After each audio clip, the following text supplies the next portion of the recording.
All right, welcome in today, guys. We are doing Toothless from the new How to Train a Dragon movie, step by step here. We're gonna start him out probably about the size of my hand on this sheet of paper. Probably going this way, actually. I do some simple lines and shapes, and then you can kind of customize it and put in whatever background that you want. So let's get started. I'm gonna do gestures and kind of movements, almost like figure drawing, kind of how I do figures. I want his head to be up here. He's got more of like an oval head shape.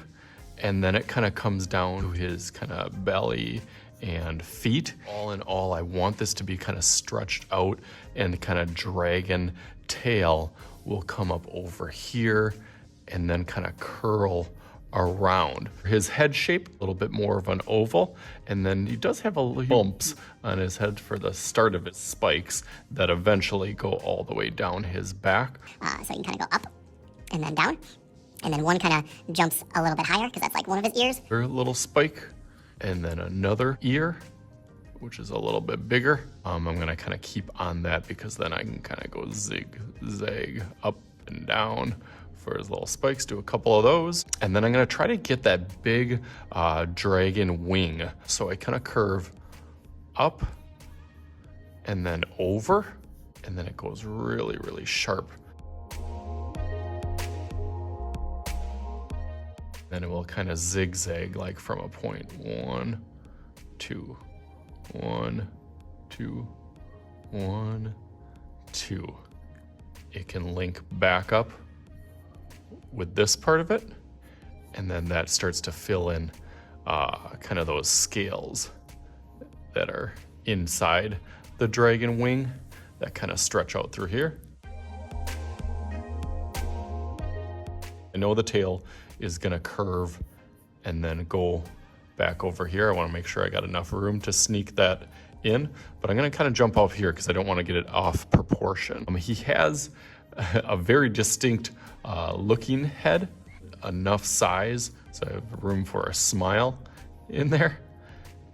And then this line goes a little longer, and then you can kind of jet this one over, and this will kind of curve down for his feet, in and then out, and then there's another foot kind of behind that foot that goes kind of out and then in the same. And then this one will kind of loop around, but that gets his feet again a little wider at the bottom, and then curve up, and then one more over here goes wide, and then again it kind of curves up a little bit.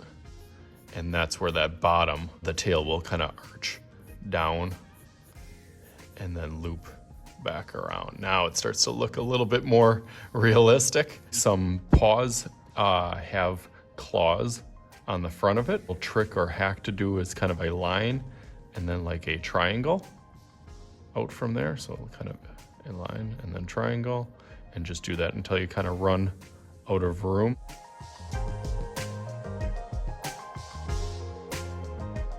Okay, probably one of his most recognizable features is his eyes. So I'm gonna leave a little bit of space under here for his kind of smirk or mouth, and then another kind of oval shape. But again, doesn't have to be perfect.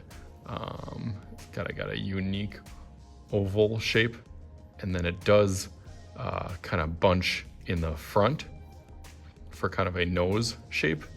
And then an eyebrow shape also, ducks in here, and then a little pupil part on the inside. And then it starts to look a little bit more like him. I like how that's looking. One of the last ones that I'm gonna add is over here, his one tail wing on the back. Here, we'll kind of go up, down, as we go towards the back, and then those lines. Kind of stripe in, and then go over this all in Sharpie and think about what I'm gonna do for the background. So let's go through that really fast.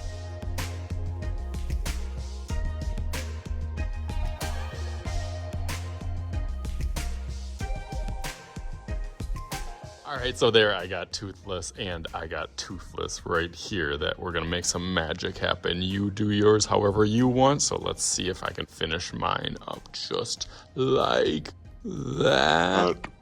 All right, so there he is. The eye color, I've seen like a green one, I've seen a yellow, a little tinted of both. So I tried to do this best as I could, making it look like him sitting. His little pose over there with his wing and tail kind of turned up over there. So I thought it turned out great. Of course, I used a whole bunch of little materials and supplies, color pencils, crayons, outlined in Sharpie, to get some of the details in the background of it. So hopefully you guys can have some fun with this. As always, I am Mr. Shooty. This is Mr. Shooty's art channel. We'll talk to you guys later.